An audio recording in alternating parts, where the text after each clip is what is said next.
improving or over improving your home through your renovation.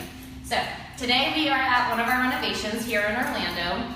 This was a flip, and we just finished up the renovation, put it on the market, and after just one day of being on the market, we had multiple offers at asking price, and we should be selling it in the next couple of weeks. So, number one, determine the median price of your market. Now I know we have some followers out there that don't live in Florida, they're in other markets.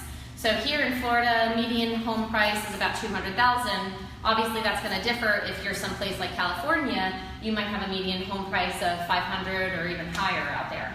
So determine the median home price of your market. That's usually your typical first-time home buyer will fall in that median home price value.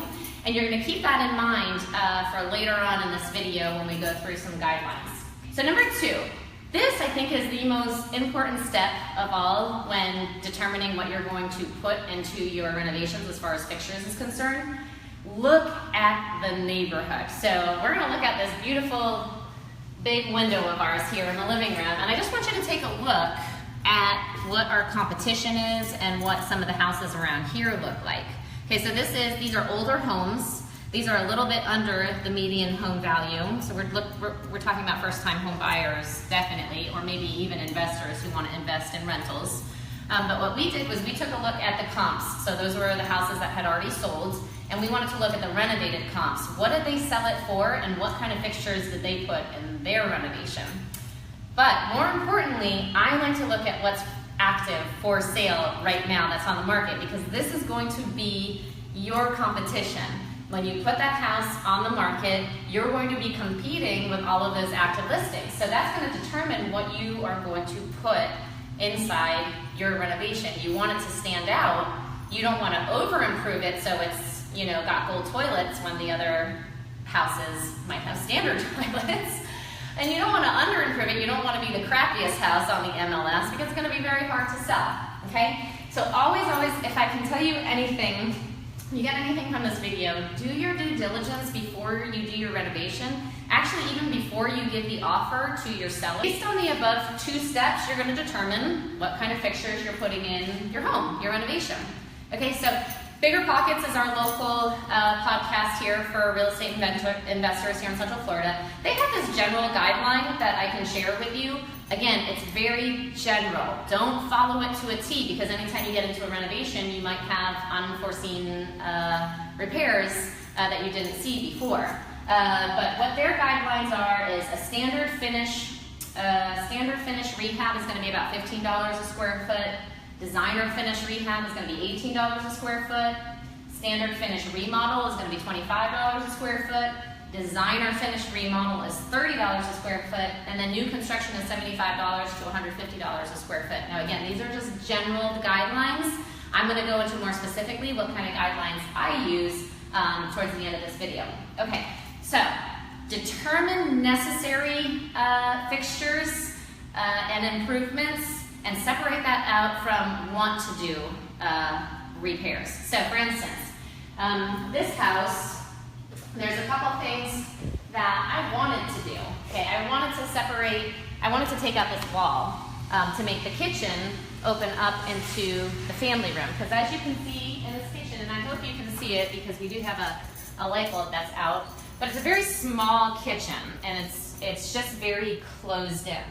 But when I looked at the competition and the active listings, this looks like all of the kitchens that are on the MLS in this neighborhood right now. And the remodeled ones had granite. So we decided not to take this wall out, and we decided to just renovate the kitchen how it was. Another thing I noticed with this kitchen is there's no dishwasher and there's no microwave. Now that would drive me crazy. I wouldn't want to buy a house without a dishwasher, and so my first thought was, well, we'll remove some of these cabinets and put a dishwasher in. But again, I looked at the competition, and all of these houses that were selling for top dollar that were renovated had the same exact kitchen, just a stove and a refrigerator. So because we didn't have it in our budget, we decided just leave the kitchen as it was. Another thing that I really wanted to do was replace all of the windows, because as you can see, these are probably the original windows. They're single pane, some are the chalice windows. They weren't working very well. So instead of replace all these windows, would have cost us thousands, and at the end of the day, we didn't have that in our budget. We had someone come over and just repair all the windows for $800. He repairs them all, so replace some of the parts on the windows. Now they open and close great, and it will pass inspection, it will pass appraisal. I think if we had replaced all these windows, we would have been over improving this house. We had to do some necessary things on this renovation. The roof is brand new, the AC is brand new, the electric panel is brand new. Those we had to do. The windows we did not, especially because as you can see, when you look at all of the surrounding houses, they don't have new windows either. So you want to stick to the look of the neighborhood. Step number 5, put more money into features that you think are going to sell the house versus other things in the house that you don't think a buyer is going to look at. So I didn't think that a buyer was really going to, it's nice to have updated windows, but I didn't think that was going to be a decision whether the buyer was going to buy this house or not. But what we did do, there was 2 features of this house that stood out from the rest of the competition. One is this beautiful backyard. So when we bought this house, the backyard looked like a jungle. It needed some work. Oops, excuse me. We spent some money cleaning up this yard because this is a beautiful backyard, and I thought this room that we're standing in overlooking the backyard is going to sell this house. So I want to put some money into that feature. Okay, so that was number 1. Number 2 is, it's kind of funky and kind of cool, but what this house has is a second full bathroom. Most of the houses in this neighborhood are 3-bedroom, 1 bath, or 3-bedroom, 1.5 bath. But this house actually has a second bath. You have to come outside to get to the second bath. You actually share it with the laundry room. So we brought air into this space. This was just like a shed. It didn't have any drywall in it. It looked like a shed. And it had this unfinished full bath. So what we did was we drywalled all this in, we added air in here, and you have a cute little second full bath in here with a little walk-in shower. And this is probably one of the only houses within a mile that have a full bathroom. So we decided to put some money into here as well because this is a great feature, a second bathroom when not all the houses in the neighborhood have that. Okay? So, lastly, let's talk about my guidelines.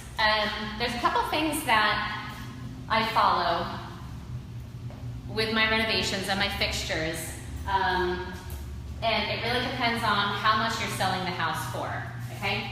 So this house we're selling for $179, so it's just under median home price. Now I love like the $150,000 to $200,000 price range because those are your first-time home buyers, and if you have a clean, renovated house, it's going to sell pretty fast. Anything like getting up into 300s and 400s, buyers are really picky because this is their second, their third house. They're putting more money down on it, and you have to be really careful in those houses with the fixtures that you put in. You don't want to have a $400,000 house and put $1 ceramic tile in it. That's just not going to fly with the buyers.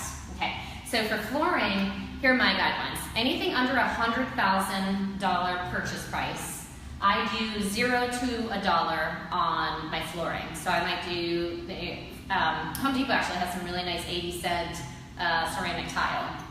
Okay, $100,000 to $300,000 price range, which is, you're getting into the median home value. I use $1 to $2 a square foot.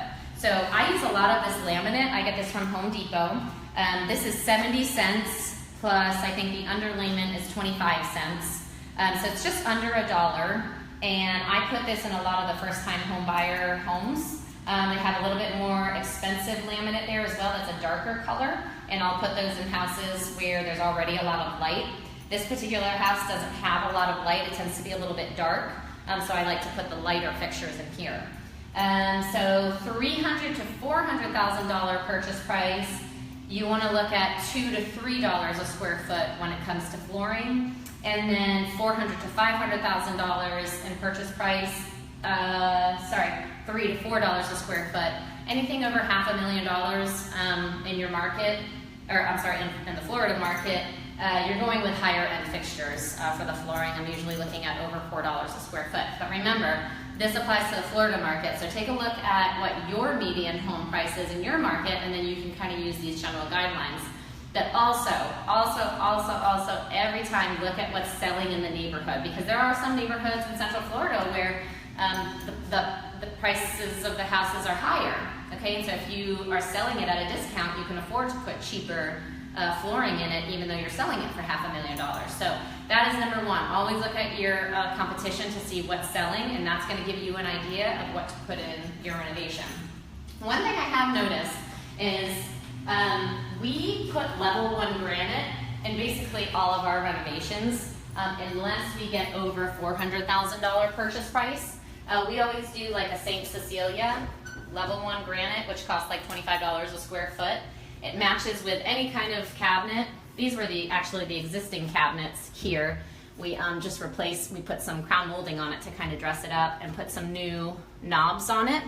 Again, because this was, like we talked about earlier in the video, necessary versus you have to do it. We didn't have to replace these with nicer cabinets, and it would have been nice to replace them and bring them all the way up to the ceiling, because these sockets were already gone.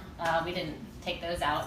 But we didn't have it in our budget at the end of the day, and there was things we had to do. So we just left these and kind of dressed them up with some crown molding and some nicer knobs.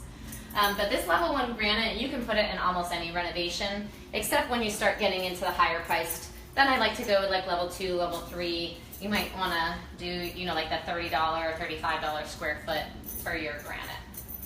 I think that's it. There's so much to talk about when it comes to over-improving and under-improving renovations. But just always go to the active listings, go to the comps, see what's selling in that neighborhood, and always figure out your budget before you start your renovation. You don't want to start a renovation while you're doing your budget, because you might not have it in your budget to do nicer flooring or newer cabinets. And if you've already ordered those, well, now you're over-improving the house when you don't need to necessarily.